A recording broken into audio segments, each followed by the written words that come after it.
ยกขึ้นเอาวิดีโอนี่จังน้อยเอาทั้งหน้าก่อนสาธุให้โชคให้มาเมื่อทุกคนเด้อ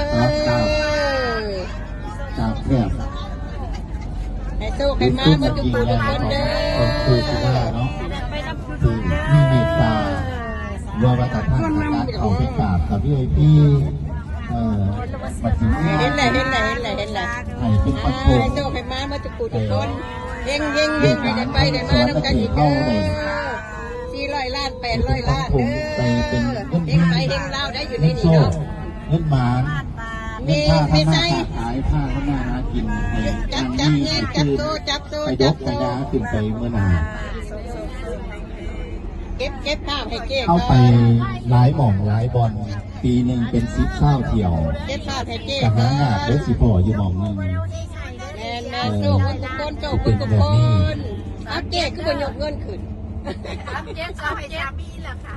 เป็นว่าแม่ท่านเมื่อเศร้าใดเมื่อแรงแต่ว่าเขาท่านตอนเศร้าเขาก็ได้ตอนสวยเห็นไหมคนว่าอยู่เด้กูเห็นแต่ผู้ชายสวยจังมากนะได้เบิดได้หลายกวายฮะอะไรเก็บไว้ดีๆเด้อว่ามันเป็นหอดเป็นคู่เราไปนักเขาเราเอาขึ้นมาได้ไหมไปหลงใจนะโคตรไปขอขึ้นเงินเฮงของปูศิลาปล่อยในบนที่ไผ่เอาขึ้นเจ้าเนี่ยเอาไปโคตรนั่นแหละแยกออกชัดเจนคือหน้าว่าเด้อค่ะ